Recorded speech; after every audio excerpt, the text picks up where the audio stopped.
ఏమిటిదమ్మాయి గారు?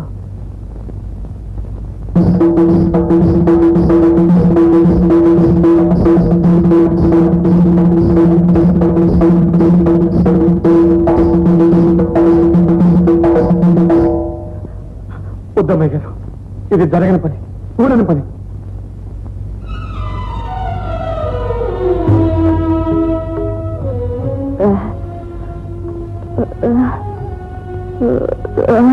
వేరు కాదు, నేనే అవునని చెప్పలేని మూగవాణ్ణి, ఏ అర్హత లేని అవిటివాణ్ణి.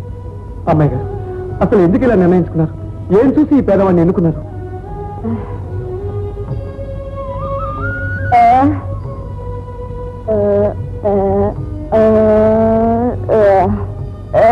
నన్ను దేవుడితో పోతున్నాను అమ్మాయి గారు.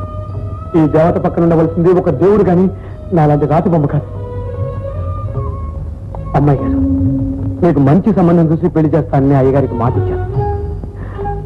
రాంబాబు మీకు అన్ని విధాలా తగినవాడు, జోడైనవాడు. అతన్ని పెళ్లి చేసుకుని 10 కాలాల పాటు సుఖంగా ఉండండి. నా మాట కాదనకండి.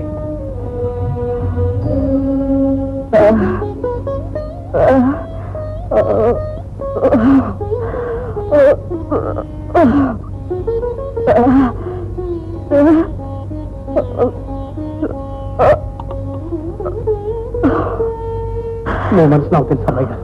ఈ సంబంధం నచ్చకపోతే వేరే సంబంధం చూద్దాం, అంతేగాని. అమ్మయ్య, రాకూడని సమయంలో వచ్చాను, వినవలసిందంతా విన్నాను.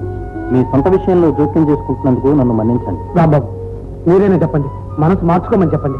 మనస్సు వెతుక్కునేది మనం మనసులు కానీ మణుల్ని మాణిక్యాల్ని కాదు. ఆమె మాట కాదని. రాంబాబు, మీరు కూడా ఆ మాట అంటున్నారా? మనసున్నవాడు ఎవడైనా అనవలసిన మాటే. నీ గొంతులో నాదం ఉంది, ఆమె మువ్వల్లో ప్రాణం ఉంది. ఆ రెండింటి సంగమం కళకే కళమిస్తుందయ్యా.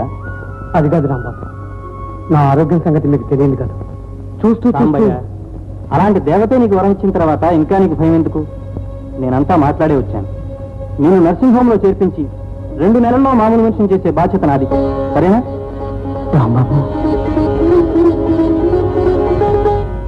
రక్షించు రక్షించు స్వామి, రక్షించు స్వామి. ఎందుకంటే ప్రాధాన్యపడతారు? మీ సినిమా బాగుంటే బాగుందని తప్పకుండా మేమే రాస్తాం. మా సినిమాకి మొట్టమొదటిగా పెట్టుకున్న పేరండి అది. రక్షించు స్వామి, రక్షించు. మరి చూసుకున్నా రాజా అని ఎందుకని మార్చారు పేరు? That is the question.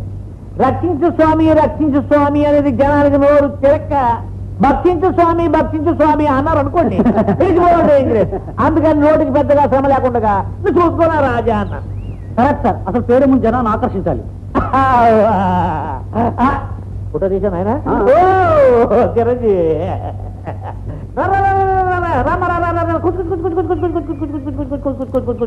వీరంతా నీతో ఇంటర్వ్యూ చేయాలని ఇంత నుంచి కనిపెట్టి కూర్చున్నారు. సబీనా గారు, మీ మొదటి పిక్చర్ అయిపోవచ్చింది కదా, మరి వేట్లో బుక్ అయ్యారు? ఆ విషయం మా మమ్మీని అడగండి. చాలా మంది అడుగుతున్నారు, కానీ మా పిక్చర్ తో టాప్ హీరోయిన్ కాబోతుందండి. అందుకని వేయద్దు, మన పిక్చర్ లో లాగానే బరువైన పాత్రలు వేస్తూ ఉండని సలహా ఇస్తున్నాను. వాటికి ఓపెనియా?